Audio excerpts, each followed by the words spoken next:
Hey guys, good morning and welcome back to my channel. I hope সবাই ভালো আছো, সুস্থ আছো। আমিও ভালো আছি। তো আগের দিনের মতন আজকেও ব্লগটা আমি রান্না দিয়েই স্টার্ট করছি। আর এটা আমি কি রান্না করছি বলো তো? এটা করছি পেঁপে আলুর তরকারি।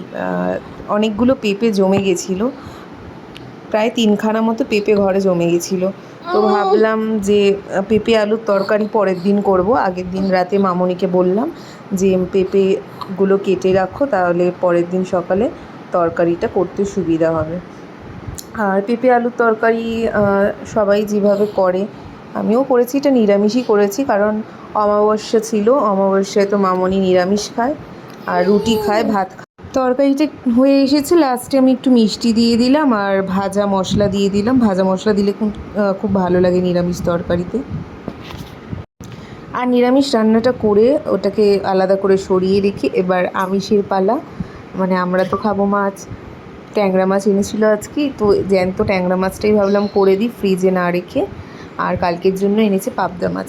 ট্যাংরা মাছগুলো ভেজে নিয়েছি প্রথমে, তারপর তেলের মধ্যে কালো জিরে আর একটু রসুন ফোড়ন দিয়ে তার মধ্যে পেঁয়াজ কুচি আর আলুগুলোকে পাতলা পাতলা, পাতলা না মানে আলু ভাজা যেরকম আমরা কাটি সেরকমই একটু মোটা ধরনের কেটেছি।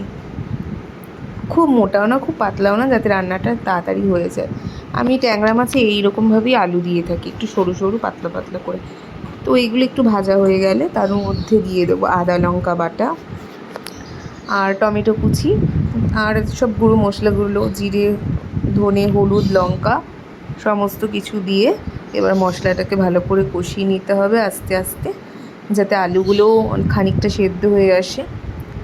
আর নুন তো দিতে হবেই, নুন না দিলে হবে না কোনো রান্নাতে। মানে রান্নার মেন জিনিস যেটা, সব কিছু দিয়ে দিলাম, আবার যদি নুন দিতেই ভুলে যাই তাহলেই হয়ে গেল।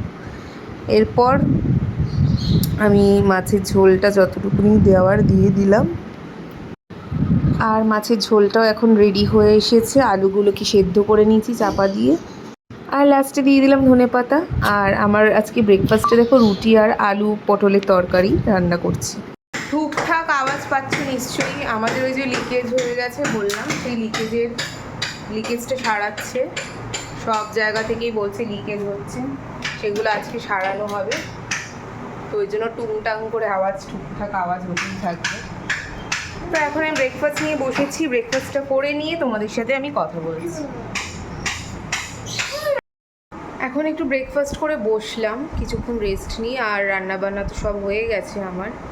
ছেলের জন্য মাছ একটা রয়েছে, ওকে বাসিটা আমি খাওয়াই না সেভাবে, কিন্তু আজকে ওর মতন কোনো মাছ আনা হয়নি। তো কালকের একটা পোনা মাছ আছে, সেটা দিয়ে ওকে খাইয়ে দেবো। আর একটু ভাবছি ডাল করবো ওর জন্য, তাহলেই ওটা হয়ে যাবে। আর এখন যেহেতু আমাদের পাইপলাইনের কাজ হচ্ছে, 8 ঘন্টার জন্য জল বন্ধ রয়েছে, তো ততক্ষণ একটু রেস্ট করে নিই। রেস্ট করছি না, ভিডিও একটু এডিট করে নিচ্ছি আমার পুরোনো কিছু ভিডিও। আর আলমারিটাও আজকে ঠিক করতে আসার কথা একটা দাদার, সে তো এখনও আসেনি, জানি না কখন আসবে। 10:30 নাগাদ আসার কথা ছিল, কিন্তু 12টা বাজতে যায়, উনি আসেনি এখনও। হয়তো কোনো প্রবলেম হয়েছে বা কিছু, বা অন্য সময়ও আসতে পারে, ঠিক জানি না। তো আলমারিটা ঠিক না হলে না খুব মুশকিল হয়ে যাবে, কারণ এতটা ফাঁকা হয়ে আছে। আরশোলা তো ঢুকে যেতেই পারবে, আর ছোট ছোট ইঁদুরও মনে হয় ঢুকে যেতে পারবে, তো জামা কাপড় সব নষ্ট করে দেবে। সেই নিয়ে একটা টেনশানে রয়েছি যতক্ষণ না আলমারিটা ঠিক হচ্ছে। আর এখানে দেখো আমাদের পাইপলাইন সারানো হচ্ছে। পাইপলাইনগুলো সব দেওয়ালের ভেতর দিয়ে ছিল, কিন্তু এখন বাইরে দিয়ে করে দিচ্ছে। আর আজকে লাঞ্চ দেখো ট্যাংরা মাছের আলু দিয়ে ঝোল, আর ওটা হচ্ছে আলু পেঁপের তরকারি, যেটা রান্না করেছিলাম সকালবেলা। এই দিয়েই লাঞ্চটা সেরে নিচ্ছি। বাজে এখন 6:20, আর আমরা একটু পার্ক থেকে ঘুরে এলাম। আসার পথে একটু ফুচকা খেলাম।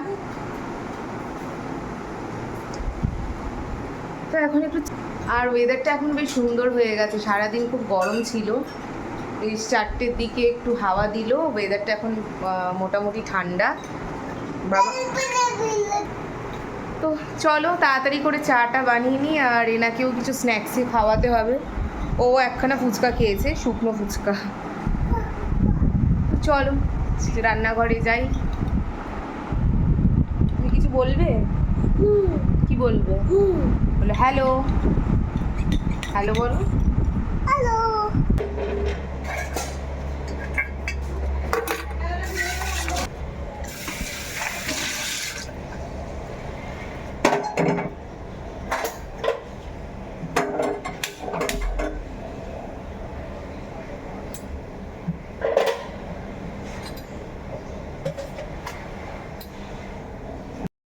একদিকে দেখো চা বসিয়ে দিয়েছি আর অন্যদিকে ছেলের জন্য স্ন্যাক্সের প্রিপারেশন নিচ্ছি। এটা দেখতে পাচ্ছ মিষ্টি আলুটা আমি গ্রেট করে নিচ্ছি। আর গ্রেট করতে গিয়ে একটা মানে আমার হাতের একটা চামড়াটা উঠে গেছে তাড়াহুড়ো করে গ্রেট করতে গিয়ে। আর চামড়া উঠে গেলে দেখবে খুবই পেন হয়। আর মিষ্টি আলুটা গ্রেট করে নেওয়ার পর কড়াইয়ের মধ্যে একটুখানি ঘি দিয়ে দিলাম, অল্প পরিমাণে একদম। তার মধ্যে মিষ্টি আলুটা দিয়ে দেবো, দিয়ে তারপর একটুখানি হালকা ভেজে নিয়ে ঘিয়ের মধ্যে একটু সুজি দিয়ে দেবো তার মধ্যে। তো সুজি আর মিষ্টি আলুর একটা ক্ষীরের মতো বানিয়েছি। তো সামান্য ভেজে নিয়ে এর মধ্যে সুজি অ্যাড করে দেবো। সুজিটা অ্যাড করে কিন্তু খানিকক্ষণ ভেজে নিতে হবে। এবার আমি সুজিটা মিশিয়ে দিলাম, সুজিটাও এর সাথে একটু নেড়ে চেড়ে নেবো। তার মধ্যে আমি জল দিয়ে দেবো। আগে জল দিয়ে ভালো করে সেদ্ধ করে নিই, তারপরে আমি দুধ দেবো এর মধ্যে। এই যে দেখো জল দিয়ে আমি খানিকক্ষণ এটা বয়েল করে নিয়েছি, মানে মিষ্টি আলুগুলো আছে যেহেতু। এরপর এর মধ্যে আমি কাউ মিল্ক দিয়ে দিচ্ছি। এরপর এটাকে একটু শুকিয়ে নিতে হবে দুধটা দিয়ে। ঘন হয়ে গেলে তারপর কিন্তু আমরা বন্ধ করে দেবো গ্যাসটা।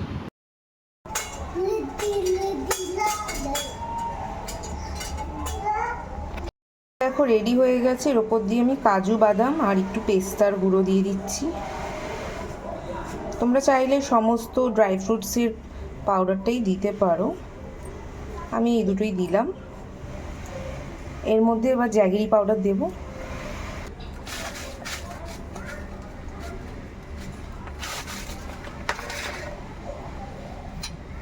এবার এটাকে মিক্স করে খাইয়ে দেবো বাচ্চার জন্য। একদম খুব ভালো হেলদি ওয়েট গেনের জন্য এই রেসিপিটা তোমরা কিন্তু ট্রাই।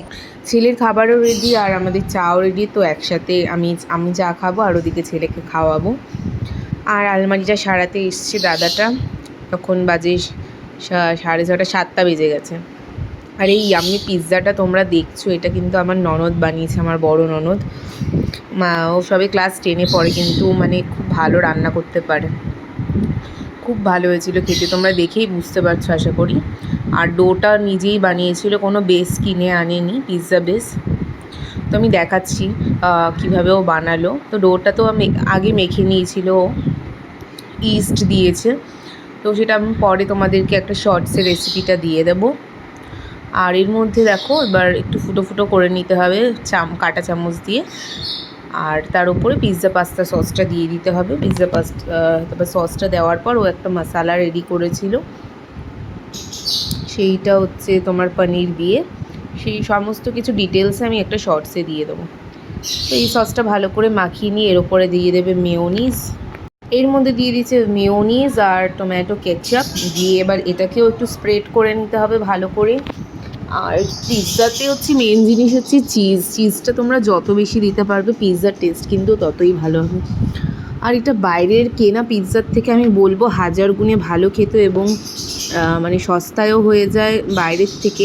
ডমিনোজে এক একটা পিৎজা 600-700 টাকা করে। তার থেকে বাড়িতে আমার মনে হয় এরকম বানিয়ে খেলে ওই টাকায় অনেক পিৎজা রেডি হয়ে যাবে একটার জায়গায়। আর এই যে মশলাটা দেখো পনির দিয়ে বানিয়েছিল, চিকেন দিয়েও তোমরা চাইলে বানাতে পারো, কিন্তু পনির দিয়েও অসাধারণ খেতে লাগছিল। তারপর মশলাটা দিয়ে দিই, এরকম চিজগুলো দিয়ে দিল। তার আগে স্লাইস চিজও দিয়েছিল। আর এই চিজটার নামটা ঠিক না আমার মনে নেই, আমি দেখে বলবো। তার উপর এই চিজটা দিয়ে দিল।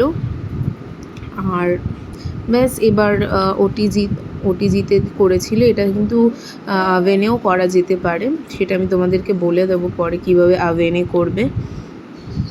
তো এইভাবে চিজটা স্প্রেড করে দিল, ব্যাস রেডি হয়ে গেল পিৎজা বেকিংয়ের জন্য। আবার বেক করে নিলেই রেডি।